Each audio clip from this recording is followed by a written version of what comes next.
السلام علیکم ورحمۃ اللہ وبرکاتہ۔ معزز ناظرین و سامعین، امید آپ خیریت اور عافیت کے ساتھ ہوں گے۔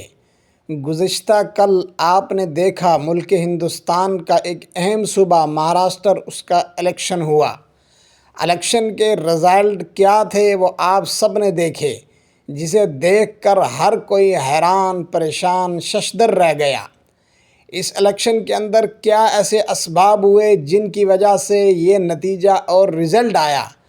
آپ بہت سارے ٹی وی چینلوں کے ذریعے، بہت سارے دیگر ذرائع کے ذریعے اس بات کو سمجھنے کی کوشش کر رہے ہوں گے۔ ہر آدمی کا اپنا تبصرہ ہے، ہر آدمی کی اپنی بات ہے، لیکن میں یہاں پر چند گزارشات کرنا چاہتا ہوں جن کا حقائق سے تعلق بھی ہے اور مسلمانوں کو اس تعلق سے غور و خوض کرنے کی ضرورت بھی ہے۔ بطور خاص وہ مسلمان جو علماء اور بڑے بڑے مسلمانوں کے رہبر اور رہنما ہیں، ان کے لیے کیا گائیڈ لائن ہونے چاہیے ایسے حالات کے اندر، اس سلسلے میں گفتگو ہوگی۔ اگر آپ ہمارے اس چینل العنبر آفیشیل پر نئے ہیں تو آپ سے گزارش ہے کہ آپ اس کو سبسکرائب کر کے کامنٹ باکس میں اپنی رائے بھی ضرور دیں۔ آپ نے دیکھا اس وقت سوشل میڈیا کے اوپر مشہور عالم دین حضرت مولانا سجاد نعمانی کو مہاراشٹر کے الیکشن کا ذمہ دار ٹھہرایا جا رہا ہے۔ سب سے زیادہ امتیاز جلیل کی ہار کے پیچھے جو وجوہات ہیں، ان میں سے اہم وجہ مولانا سجاد نعمانی کی وہ لسٹ بتائی جا رہی ہے جو انہوں نے الیکشن سے چند ہی دن پہلے پریس کانفرنس کر کے میڈیا کے سامنے پیش کی۔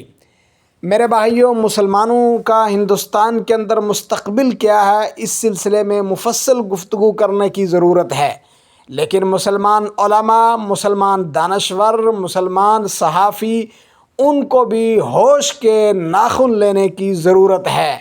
مسلمان جب بھی مقابلے کی کوشش کرے گا اور مسلمان جب بھی اس ملک کے اندر اس انداز کی سیاست کرے گا جس سے یہ تأثر جائے کہ یہ حکومت بنانے کے موڈ میں ہیں اور اہم رول ادا کر سکتے ہیں، آپ یقین جانیے مسلمانوں کا یہ رویہ، چاہے علماء ہوں چاہے لیڈر ہوں، وہ دوسری طاقتوں کو متحد کر دیں گے۔ سوشل میڈیا کے اوپر مولانا سجاد نعمانی کے تعلق سے کیا کہا جا رہا ہے وہ آپ دیکھ رہے ہوں گے۔ مسلمانوں کے جذبات، نوجوانوں کے جذبات قابل قدر ہیں۔ ہمارے علماء، ہمارے دانشور غور و خوض کریں کہ کہیں ہماری کی چھوٹی سی چوک کی وجہ سے ہمارا نوجوان ہم سے مایوس نہ ہو جائے۔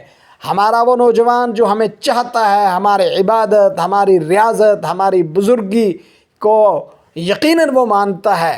میرے بھائیوں، مسئلہ یہ ہے کہ مولانا سجاد نعمانی کا جب بیان آیا تو آپ دیکھیں آخر کے جو 4-5 دن تھے، مسلسل ٹی وی چینلوں پر وہی بیان ٹرول ہوتا رہا ہے، اسی پر تبصرہ ہوتا رہا ہے، اسی پر چرچا ہوتا رہا ہے۔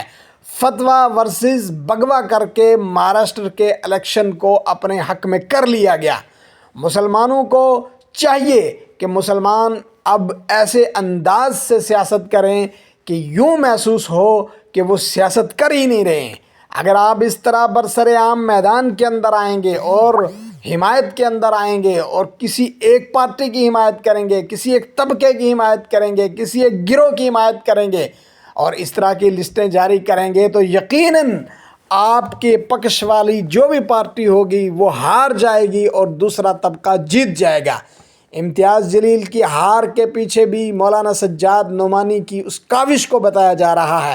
اگر تھوڑی سی دانشمندی کا مظاہرہ کرتے، تھوڑا سا ویٹ کرتے، تھوڑی سی اور تحقیق کرتے، ریسرچ کرتے تو میرے خیال سے 1-2 سیٹیں اور وہاں پر نکل سکتی تھی۔ میں تو اس حق کے اندر ہوں کہ مولانا کو اس طرح کی پریس کانفرنس کرنی ہی نہیں چاہیے تھی، مولانا کو اس طرح کا بیان دینا ہی نہیں چاہیے تھا۔ مولانا کو اگر کوئی پلان بنانا بھی تھا، وہ وہاں کی جو لوکل سیاست کے لوگ ہیں ان سے مل کر کے اس باڈی سے مشاورت کے بعد ہی کوئی قدم اٹھانا چاہیے تھا۔ اس طرح برسر عام آ کر اب اس کے اصل حقائق کیا ہیں، لیکن نوجوان اور بہت سارے لوگ مولانا ہی کو ذمہ دار گردانتے ہیں۔ بہرحال میری نوجوانوں سے گزارش ہے، غلطیاں چھوٹوں سے بھی ہوتی ہیں، غلطیاں بڑوں سے بھی ہوتی ہیں۔ اس موقع پر اب ہمیں آگے چلنا چاہیے، اس معاملے کو ایشو بنا کر بزرگوں، علماء اور اپنے رہبروں کی پگڑی نہ اچھالیں، اسی میں ہمارے لیے خیر ہے۔ ہم آئندہ سوشل میڈیا کے ذریعے یا جہاں تک ہماری رسائی ہو، مثبت انداز کے اندر ہم اپنا پیغام پہنچائیں، انشاءاللہ العزیز ہمارے لیے بہتری اور خیر ہوگی۔ السلام علیکم۔